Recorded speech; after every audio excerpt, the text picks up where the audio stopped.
I left my girlfriend after she went out with one of her guy friends and ended up having unconsensual intimacy with him, and I'm sorry that happened to you, but you ended our relationship the second you chose to go into his room alone. My girlfriend, explicitly because I was spending my weekend with family who had flown in from out of state/country, decided to go out. She spent however much of the day at the mall with some guy she said she just wanted to be friends with. He took her back to his place where there was apparently a party. She turned off her location. I noticed when I went to send her a goodnight message and asked her if everything was okay and if she was safe. She affectionately said she was. I asked her if her home Wi-Fi was down again. She told me she had turned it off so her parents wouldn't know where she was. I asked her where she was and she never answered me. From the bits she's told me, the music was loud. He told her he wanted to show her his room because of how hilariously tiny it was. She went up with him, and he started going after her sexually. She said it was late and her parents were worried about her and she wanted to go home, but from what I understand he pressured her into saying yes. That's cohesion and unconsensual. I got a message that morning telling me she had cheated but her friends told her it was just unconsensual. I messaged her, drew her hugging geese, told her I wanted to make sure she was okay and call. I offered to drive over. She told me she was with her good friend, different guy obviously, and spending the day with him. I kept messaging, worried about her, to no response, until I stopped to not pressure her. I barely got through work that day, and got myself drunk, first time properly sloshed, that night to stop worrying when trying to be with family I only had a day with between months or years. She called me when I was drunk and asked me to come over, offered to Uber me over, told me she needed me. I told her I was drunk and couldn't be there. I had also promised my family members not to talk to her if they let me at the hard whiskey. She called me and I was apparently asking too many questions and told me to just spend the next day with family. The next day while I was with family, she begged me to come over. By that point I was already talking to family, including my sister, who was abused, including traumatized by her ex, trying to understand. They all told me she breached my trust. In all fairness, they're biased because they feel she's abusive. In a previous post, all responses told me I was being abused, if they believed the story at all. I broke up with her then, but she told me she needed me to sit next to her that night or she wouldn't be able to finish her take-home midterm. She aced it while I worked right next to her. We talked and cuddled and I thought things would improve, and some aspects definitely did. My sister told me breaking up with her then comforting her would just lead me back into the cycle and hurt her too. And I thought through all the stories I had hidden from them and my friends of how she did me wrong, and I yelled at them that they were wrong, and I just slid down onto the ground, and wrote this message. You did not deserve to have that happen to you. What he did was awful and it is never your fault. But, name, you went up to his room alone with him after you two spent however much of the day together. You made fun of me for how oblivious I was at the start, but even I would have caught that. You didn't tell him about me because you didn't want to ruin his opinion by being too complicated. You can say my boyfriend is worried about me without explaining our entire relationship. You could make it clear you were taken, but you didn't when you have actively complained to me about how men often only befriend women for smashing. And again, none of that excuses it and I am so sorry that happened to you. But that doesn't change that you cheated on me, not physically but emotionally. My family doesn't know so many of the other cheating adjacent things either. And so many friends are telling me the exact same thing. When you called me I melted at your voice and forgot it all. But our relationship died when you walked into that room. It should have died when you refused full exclusivity, and it should have died when you kissed that guy on our break. If I go over there now I will be betraying my sister, and other relatives, when I promised so many times I wouldn't leave her again. And besides, there's nothing I as your ex can possibly do to genuinely support you right now, especially with how shattered my trust is. I'm sorry I made a promise to you I couldn't keep. You were right. Your trauma is valid, and if you need to, please talk to a professional at the hotline.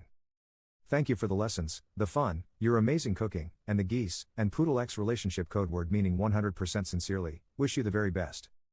Goodbye. I don't think we should stay in contact, even though it burns me inside to say this. I'll send you your stuff, including replacement Tupperware, and I'll figure out with someone to grab my stuff too. Commenter. Jesus Christ, that was too much. I dumped her in my mind when you said she was hanging out with some other guy and turned her location off. Update. I thought that was a lot when it happened, but it went insane afterwards. So, I ended up spending the day with family, and that night, I went to my cousin's grandmother's 79th birthday. She and her husband were basically surrogate grandparents to me.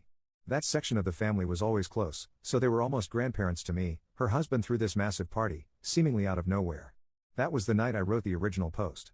2 days later, his heart stopped.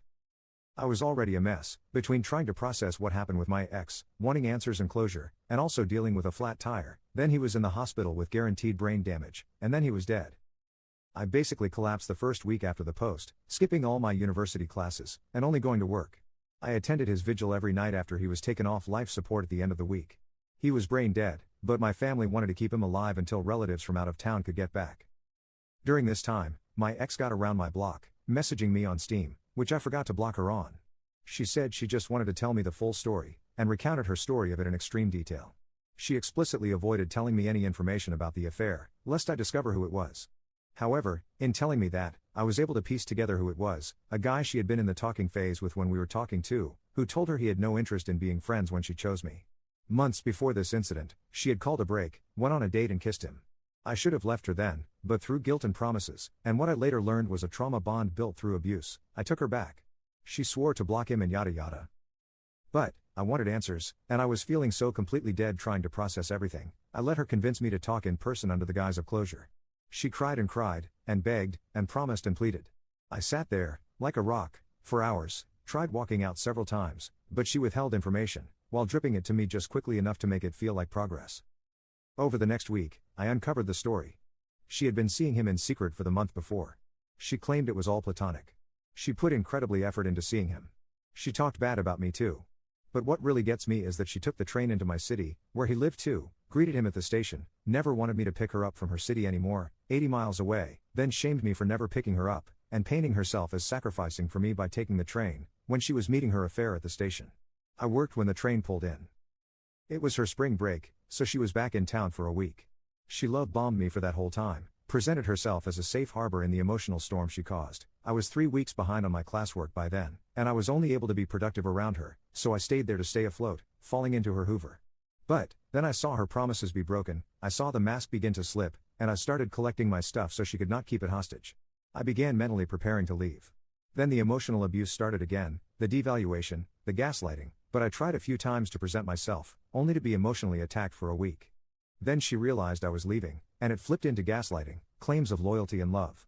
I remember sending this when she claimed I was presuming to know her mind by saying she didn't love me nor was loyal to me. I'm not a mind reader, but, if your brand of loyalty involves betrayal and cheating repeatedly, I don't want that loyalty. I ended up aggregating every letter I never sent her into a 43-page document. I read through it all, and I did what she never could.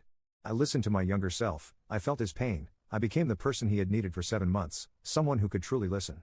I supported him, I proved to myself that I could love myself, and that I was enough. That was what gave me closure, myself, not her. Closure never comes from another person, only from you. Then I cut contact, more thoroughly that time. NC will be a month in 3 days. She tried contacting me by using my phone number at CVS to send me a receipt, adding me on chess.com, and reacting to my Duolingo streak, but I just kept going. It was hard at first, but I got myself into therapy, where I started at medium depression, but have been cleared completely, started attending Codependence Anonymous meetings, reconnected with friends and family better than I ever had before in my life. I also realized that I was likely dealing with someone with comorbid BPD and NPD, especially since she would explicitly revoke her empathy and love at times, among many other things you can read by going through my post and comment history. But, she's not important anymore. What matters is that I took all that energy and love I had given her and put it into myself, and I'm now doing better than I ever have been. I'm on top of myself, and I'm busy, but I'm loving it.